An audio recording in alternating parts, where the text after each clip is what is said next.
What is up YouTube, and welcome back to another 7 Nights Rebirth video. And today we're just going to be talking about the raid up banners for Klahan and also Miho. Now these banners are ending in 3 days, so I did want to let you guys know my final thoughts on both these characters and why some of you guys out there might actually want to pull for one of them. So basically, let's start with Miho. So Miho honestly isn't really a character that you need. In fact, her event is actually running, so you can actually get a free copy of her from the event shop by farming the event, which is what I definitely recommend. You definitely want to get one copy of her. You can see I pretty much bought out the store, which is going to be a good choice. The reason why you want one copy is because she is extremely good in Castle Rush.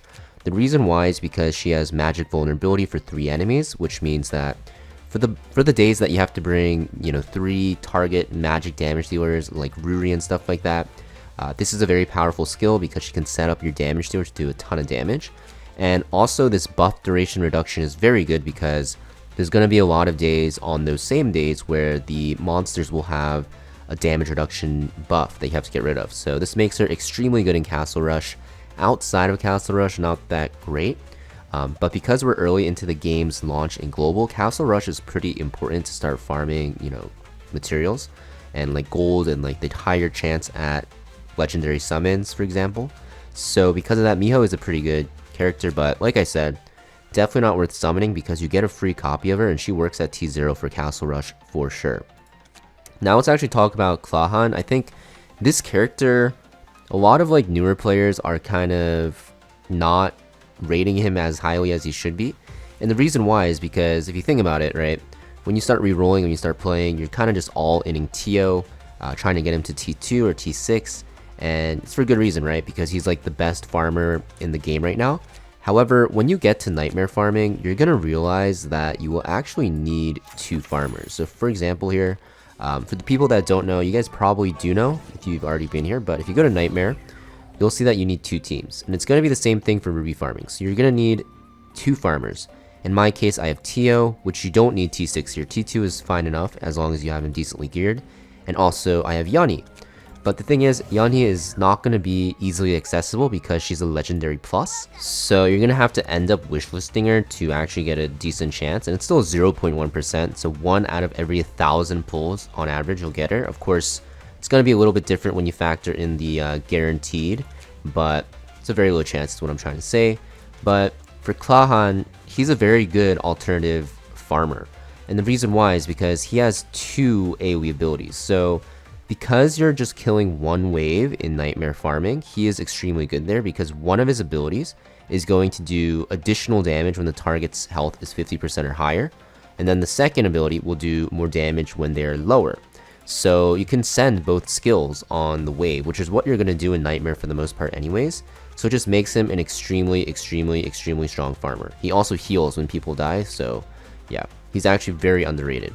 And the best part about Klahan is that he actually works at T0. You don't need any dupes into him. There's people in my guild farming with him at T0, and they're saying that he feels better than Yanni at T2. So for that reason, if you're lacking that secondary farmer for Nightmare, he is an extremely good choice.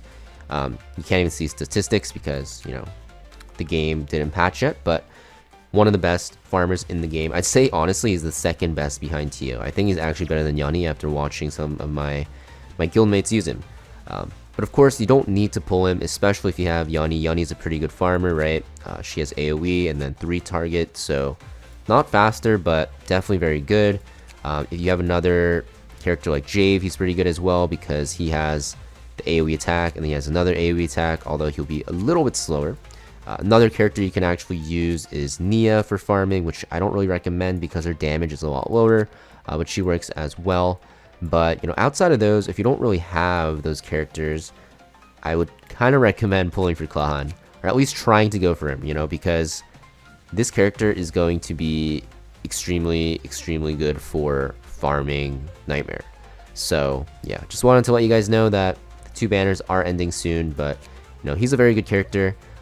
He's also decent in PvP. Like, he's actually pretty good in PvP. This character does so much damage, it's pretty ridiculous, especially because you can just skill Q your Gale Blast into your Flying Tiger Whirlwind. It does so much damage. So definitely something you want to go for, right?